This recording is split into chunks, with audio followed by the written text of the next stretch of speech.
बिस्मिल्लाहिर्रहमानिर्रहीम। मेरा नाम साजिद अली और देख रहे हैं education platform YouTube channel. Shah Abdul Latif university Khairpur Mirs की प्रिंट टेस्ट की प्रिपरेशन हम कर रहे हैं और आज की इस वीडियो में हम बात करेंगे कि कैसे आप जो ये एवरेज स्कोर से ज़्यादा ले सकते हैं या टॉप स्कोर पर आप पहुंच सकते हैं। तो स्ट्रेटजी की अगर हम बात करें तो सबसे पहले वो ये है कि तैयारी स्टार्ट कैसे करें और कौन कौन सी चीज़ें कवर करनी है ताकि आपका जो स्कोर आए वो एवरेज से ज़्यादा आ जाए और आपको आपकी पसंदीदा डिपार्टमेंट मिल जाए। देखिए, सबसे पहले अगर हम जनरली बात करें तो ये जो फेज़ होता है जब आप सिंध यूनिवर्सिटी की प्रिपरेशन कर रहे होते हैं और या शाह अब्दुल लतीफ़ यूनिवर्सिटी की या KU या जनरल यूनिवर्सिटीज़ जो भी हैं उनकी जब आप प्रिपरेशन करते हैं, उनसे पहले आप या तो अगर आप मेडिकल से हैं तो मेडिकल के आप एंट्री टेस्ट देते हैं और उसके बाद अगर आप इंजीनियरिंग के हैं तो इंजीनियरिंग की डिफरेंट यूनिवर्सिटीज़ के आप जो है एंट्री टेस्ट वगैरह दे आते हैं पहले। तो उनमें आपकी एलोकेशन नहीं हो पाती, यानी आप उसमें कामयाबी वाले वो नंबर नहीं ले सकते, नहीं ले पाते, जिसकी वजह से आपकी जो है ना वो एडमिशन वहाँ नहीं हो पाती। तो ये जो फेज़ होता है ये इसमें आप डिसअपॉइंटेड होते हैं और इसी वजह से थोड़े ज़्यादा गमगीन भी रहते हैं।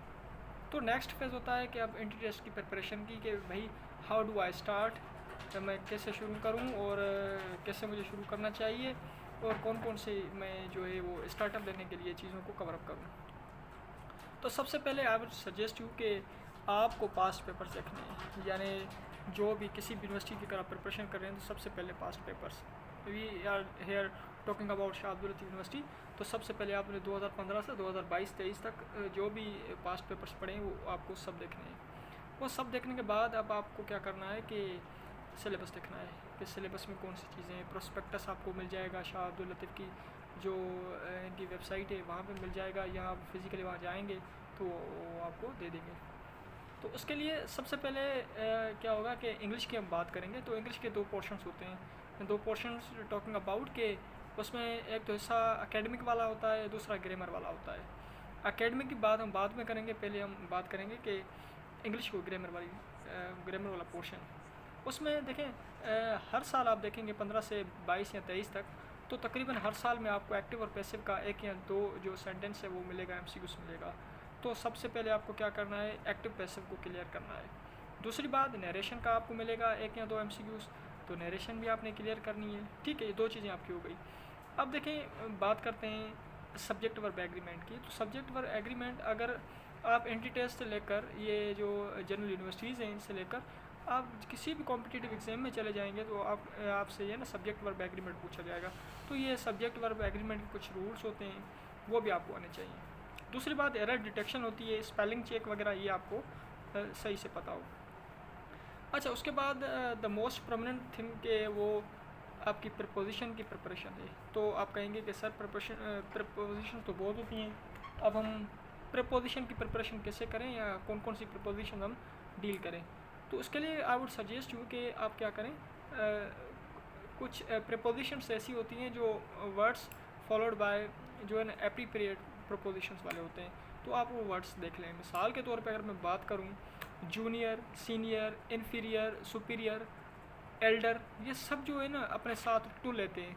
तो आपको वो वर्ड्स देखने हैं जो एप्रोप्रिएट प्रपोजिशन के साथ डिनोट किए जाते हैं। तो उससे आपको क्या होगा कि अंदाज़ा हो जाएगा कि अगर किसी भी लाइन में वो वर्ड आ जाता है तो आप वो इजीली पिकअप कर लेते हैं। ठीक है, जैसे मसलन रिफ्रेन फ्राम है, एडजेक्टिव टू है, और ऐसे रिजेंबल के साथ कोई प्रेपोजिशन नहीं लगती, लव और हेड के साथ कोई प्रेपोजिशन नहीं लगती, और एक्टिव वॉइस में मेरी के साथ कोई प्रेपोजिशन नहीं लगती, लेकिन पैसिव वॉइस में मेरी के साथ टू प्रेपोजिशन लगती है। तो ये कुछ चीज़ें हैं जो आपको कवर अप करनी होगी। या मेरा ही एक जो है वीडियो यहाँ अपलोड किया हुआ है, वो प्रेपोजिशन वाला आप देख लें, उसमें वर्ड्स फॉलोड बाय प्रेपोजिशन मैंने कवर करवाई हैं। अच्छा, उसके बाद ये इंग्लिश हो गई। उसके बाद सिनोनिम एंटोनिम की बात करें, देखें सिनोनिम एंटोनिम बहुत होते हैं तो इस वजह से आप उनको कवर नहीं कर सकते, उनको आप छोड़ दें, उसके लिए आप अपनी एनर्जी और टाइम अपना ज़ाया मत करें। अच्छा, दूसरी बात ये तो हो गया ग्रामर वाला पार्ट। अब एकेडमिक की बात करें तो मोस्टली जो है ना वो आपसे पूछेंगे कि ये पोएम किसने लिखा है, या किसी पर्टिकुलर पोएट के बारे में पूछा जाएगा आपसे, तो ये थोड़ा इंट्रोडक्शन हम क्या देख लें। तो उसके लिए आई वुड सजेस्ट यू कि भाई मेरे इस चैनल पर ये जो भी फर्स्ट ईयर और इंटर के पोएम हैं वो सारे दिए हुए हैं मेरे ख्याल में, तो उनको आप देख लें, उसके MCQs बने हुए हैं, वहाँ से आप नोट्स बना लें, आपका ये कवर अप हो जाएगा। अब इंग्लिश आपकी हो गई। उसके बाद हम बात करेंगे जनरल नॉलेज की, जीके की। तो देखें जीके में सबसे पहले अगर हम अपनी नेशनल नॉलेज की बात करें या जनरल नॉलेज की बात करें वो चीज़, और दूसरी बात हम फ़र्स्ट इन पाकिस्तान कौन कौन सी चीज़ें होंगी। देखें फ़र्स्ट इन पाकिस्तान में आपसे पूछा जाएगा फ़र्स्ट प्रेसिडेंट कौन सा था, फ़र्स्ट जो प्राइम मिनिस्टर कौन थे, और उसके बाद फ़र्स्ट गवर्नर जनरल कौन थे, फ़र्स्ट जो चीफ जस्टिस कौन थे। ये चीज़ें आपको कवर अप करनी है, यानी फ़र्स्ट वाला जो सारा हिस्सा है वो मैं कोशिश करूँगा कि आपको ये फ़र्स्ट वाले सब चीज़ें कवर अप करवा दूँ मोस्टली, जो पूछी जा सकती हैं, एक्सपेक्टेड हैं। दूसरी बात है भाई नेशनल नॉलेज का मतलब है कि भाई आपका जो नेशनल बर्ड कौन सा है, उसके बाद नेशनल ट्री कौन सा है, उसके बाद नेशनल अगर हम बात करें एनिमल कौन सा है, तो उसके बाद अगर हम बात करें कि नेशनल आपका जो एम्बलेम है, निशान है वो कौन सा है, नेशनल जूस कौन सा है, नेशनल सब्ज़ी कौन सी है, नेशनल फ्रूट कौन सा है। तो ये कुछ चीज़ें जो आपको नेशनली ये आनी चाहिए। आपको नेशनल पोएट कौन सा है, तो ये आज वाली इस वीडियो में हम डिस्कस कर लेंगे। दूसरी बात हम बात करें वो इंटरनेशनल जीके की है, जनरल नॉलेज इंटरनेशनली जो हो सकता है आपसे पूछी जाए। उसमें लार्जेस्ट और लॉन्गेस्ट की बात होगी। लार्जेस्ट का मतलब है भाई कौन सी चीज़ कहाँ लार्जेस्ट है, कौन सी चीज़ लॉन्गेस्ट है। ये मसलन के लार्जेस्ट रिवर आपसे पूछा जा सकता है कि लार्जेस्ट रिवर कौन सा है, लॉन्गेस्ट रिवर कौन सा है, ठीक है। और लॉन्गेस्ट रिवर की बात करें तो वो नाइल है, और उसके बाद लार्जेस्ट रिवर की बात करें तो वो अमेज़ोन है, ठीक है। अच्छा, उसके बाद लार्जेस्ट पेनिनसुला आपसे पूछ सकते हैं, और उसके बाद लार्जेस्ट जो आइलैंड आपसे पूछ सकते हैं। तो ये कुछ लार्जेस्ट आर्कीपेलागो आपसे पूछ सकते हैं। तो ये कुछ चीज़ें हैं जो मिसाल के तौर पर हम डिस्कस कर रहे हैं। अच्छा, उसकी बात करें साइंस की, तो साइंस में कौन सी चीज़ें हम कवर अप करें। तो साइंस में सबसे पहले यूनिट्स, डिफरेंट चीज़ की डिफरेंट यूनिट्स, मास, किलोग्राम, ये आपको आनी चाहिए, ठीक है। इलेक्ट्रिक करंट वगैरह, ठीक है, रेजिस्टेंस, ये वो। अच्छा, उसके बाद इंस्ट्रूमेंट्स आपको आनी चाहिए, किसको नापने के लिए कौन सा इंस्ट्रूमेंट इस्तेमाल करें, ब्लड प्रेशर के लिए स्पेगोमीटर वगैरह, और उसके बाद ह्यूमिडिटी के लिए कौन सा, और प्रेशर के लिए कौन सा इंस्ट्रूमेंट इस्तेमाल होता है। तो ये कुछ चीज़ें हैं जो आपको देखनी है, ठीक है। अच्छा, उसके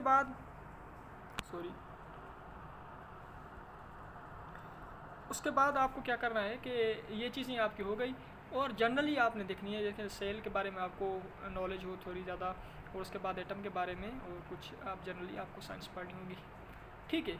ये कुछ चीज़ें होंगी जो हमने डिस्कस करनी थी। अच्छा, उसके बाद मैथमेटिक्स की बात करें तो मैथमेटिक्स में आपने परसेंटेज आपको आनी चाहिए, ट्रिग्नोमेट्री की जो बेसिक्स हैं वो आपको आने चाहिए, यानी किसी का वैल्यू 360 किसका वैल्यू है, 180 किसका वैल्यू है, लेस देन 90 डिग्री को क्या कहते हैं, मोर देन 90 को, लेस देन 80 को, 180 को क्या कहते हैं। तो ये कुछ चीज़ें आपको आनी चाहिए, ठीक है। अच्छा, मैथमेटिक्स के लिए अपनी ज़्यादा एनर्जी ज़ाया मत करें, इस स्पेशली शाह अब्दुल लतीफ़ यूनिवर्सिटी के लिए, ठीक है। अच्छा, उसके बाद जो है वो सिंधी जी के होती है, वो भी आपको कवर अप करनी है थोड़ी ज़्यादा, लेकिन मैं कोशिश करूँगा आप मुझसे इस चैनल के ज़रिए आप कनेक्टेड रहें, तो मैं आपको कोशिश करूँगा कि वो मटेरियल मुहैया कर सकूँ जिससे आपके एंटिटीज में बेहतरी से बेहतरी हो। अच्छा, बात करेंगे हम आज के इस वीडियो के बारे में, जो हमने जो मटेरियल कवर अप करना है, देखना है हाईएस्ट पीक ऑफ सिंध की जो हाईएस्ट पीक है वो कौन सी है, जरदक ये STS की जो 5 और 15 वाली ग्रेजुएशन कैटेगरी है, उसमें ये पूछा गया था MCQs। Upper house of the British parliament, ये हाउस ऑफ द लॉर्ड्स है, ये भी 5 to 15 वाला जो ग्रेजुएशन कैटेगरी थी उसमें पूछा गया था।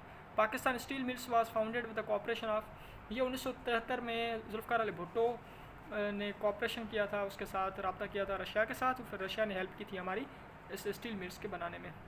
गॉर्डियन नोट का मतलब क्या होता है, वेरी डिफ़िकल्ट टास्क। वारसा पैक्ट साइन कब हुआ, ये 1955 में। बिग एप्पल, ये निकनेम किसका है, न्यूयॉर्क का है।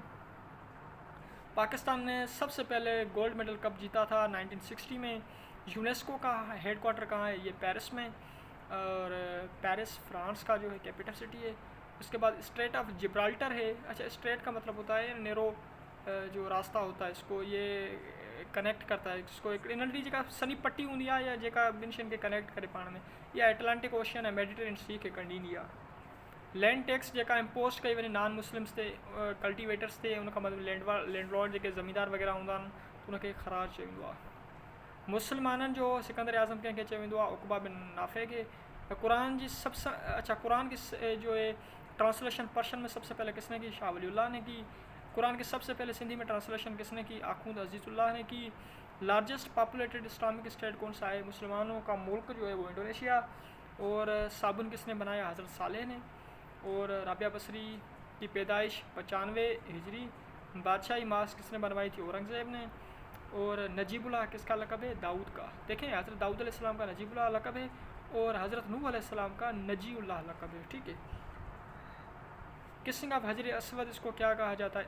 इस्लाम कहा जाता है। देखें, हजर असवद को जो ना जो चूमा जाता है इसको क्या कहते हैं? इस्लाम कहते हैं। दूसरी बात, हजर असवद का जो रियल कलर है ना वो वाइट था, यानी वो सफ़ेद था। ये आपसे पूछ सकते हैं कि रियल जो कलर था उसका वो कौन सा था स्टोन का, तो वो वाइट था और अब जो है वो ब्लैक है। अच्छा, और दूसरी बात जो की जाए, अगर जो शैतान को पत्थरें मारी जाती हैं उस अमल को क्या कहते हैं?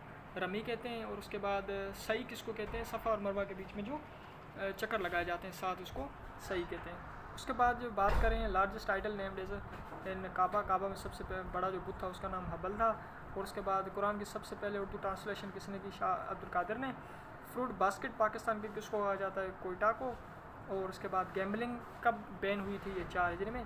शराब भी कब हराम हुआ था? 4 हिजरी में। ये आपको ज़हन रखनी है। कॉपर का लार्जेस्ट प्रोड्यूसर कौन है? कॉपर सबसे ज़्यादा कहाँ से मिलता है? तो ये चिली है और चिली का जो कैपिटल सिटी है वो सेंटियागो है। और उसके बाद आयरलैंड का जो कैपिटल सिटी है वो डबलिन है। और आइसलैंड का जो कैपिटल सिटी है वो रेकियाविक है। सुपरनोवा क्या है? ये एक डाइंग स्टार है। ब्राइटेस्ट स्टार कौन सा है? साइरस है। और विटामिन ई की कमी की वजह से क्या होती है? स्टेरिलिटी। याद रखें, विटामिन ए की कमी की वजह से नाइट ब्लाइंडनेस, विटामिन बी की कमी की वजह से बेरी, विटामिन सी की कमी की वजह से स्कर्वी, विटामिन डी की कमी की वजह से रिकेट्स और विटामिन ई की कमी की वजह से स्टेरिलिटी होती है। अच्छा, वो कौन सी ब्रिज है जो एशिया को यूरोप के साथ कनेक्ट करती है? तो उसको बोस्फोरस ब्रिज कहा जाता है। दूसरा नेम कौन सा है बगदाद पैक्ट का? तो ये सेंटो है, सेंट्रल ट्रीटी ऑर्गेनाइजेशन। वो कौन सी कंट्री है जिसके 3 कैपिटल सिटीज़ हैं? तो वो साउथ अफ्रीका है। एक केप टाउन है उसका कैपिटल सिटी। हेरन मीनार कहाँ लोकेटेड है? ये शेखपुरा में है। साइमन कमीशन से इंडिया में कब आए थे? ये 1928 में। पाकिस्तान ने सीटो कब ज्वाइन किया? 1954 में। और कब छोड़ा था? 1973 में। और कायद-ए-आज़म को मोहम्मद अली जना को जो टाइटल मिला था कायद-ए-आज़म, ये किसने दिया था? मौलाना मज़हरुद्दीन ने 1938 में। और सूद कब हराम हुआ? ये 8 हिजरी में। और उसके बाद अगर बात करें हाईएस्ट टाउन कौन सा है? तो ये लहासा है। और उसके बाद लार्जेस्ट पेनिनसुला ये अरब है। सेंट्रल कल्चरल कैपिटल सिंध का कौन सा है? ये मटियारी। और वो कौन सा मुल्क है जिसने मौत की सज़ा जो है वो ख़त्म कर दी है? ये मलेशिया है। और साउथ और नॉर्थ पोल के जो बीच में डिस्टेंस होता है उसको लॉन्गिट्यूड कहते हैं। और उसके बाद अगर बात करें सबसे ज़्यादा वोल्केनिक एरप्शंस कहाँ होते हैं? तो ये इंडोनेशिया में। अब बात करते हैं कि लैंड ऑफ सेंट्स यानी बुज़ुर्गों की जो ज़मीन सरज़मीन किसको कहा जाता है? मुल्तान को, क्योंकि वहाँ शाह शम्स तब्रेज़ भी वहाँ हैं, बहाउद्दीन ज़करिया और उसके बाद शाह रुकन आलम। इन तीनों की जो कब्रें हैं या मुकबरे हैं वो मुल्तान में। उसके बाद ये है नेशनल लैंग्वेज। नेशनल लैंग्वेज में सबसे पहले बात करेंगे कि नेशनल पोएट आपका कौन सा है? तो ये अल्लामा इकबाल। नेशनल फ्लावर आपका कौन सा? ये जैस्मिन। 1961 में इसको नेशनल फ्लावर बनाया गया था। नेशनल एनिमल कौन सा है? मार्कोर। और उसके बाद नेशनल ट्री कौन सा है? डिओडर, जिसको दयाल कहते हैं। और नेशनल जूस कौन सा है? ये शुगर कैन, ये गन्ने का जूस। उसके बाद नेशनल एम्बलेम निशान कौन सा है? क्रिसेंट और स्टार। उसके बाद बात करेंगे नेशनल लैंग्वेज की, तो ये उर्दू है। नेशनल जो गेम है वो हॉकी है।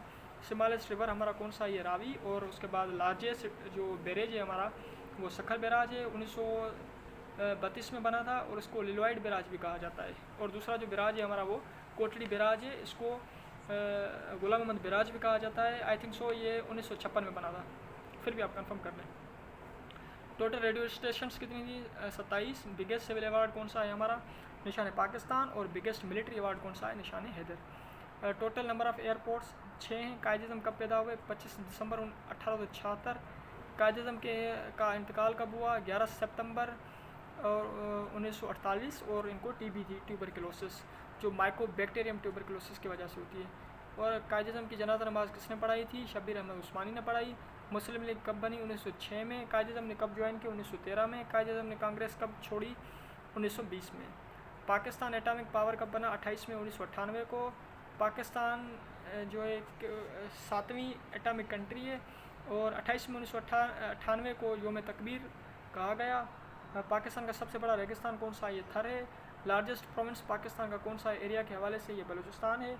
लार्जेस्ट प्रोविंस कौन सा है बाय पॉपुलेशन? ये पंजाब है। स्मॉलेस्ट प्रोविंस कौन सा है एरिया के हवाले से? तो ये KPK। और स्मॉलेस्ट प्रोविंस बाय पॉपुलेशन ये बलूचिस्तान। पाकिस्तान अगर बात करें तो सबसे बड़ी लाइब्रेरी पंजाब पब्लिक लाइब्रेरी। और वो लार्जेस्ट पार्क पाकिस्तान का कौन सा है? अयूब नेशनल पार्क रावलपिंडी वाला। पाकिस्तान की सबसे बड़ी नेचुरल जो लेक है वो कौन सी है? मंशर। पाकिस्तान का जो कौमी गीत है वो नेशनल एंथम है कौमी तराना।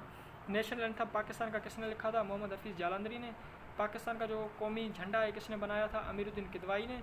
पाकिस्तान की एरिया अब देखें 796,096 अब चेंज हो चुकी है, अब रिसेंटली आप देख लें।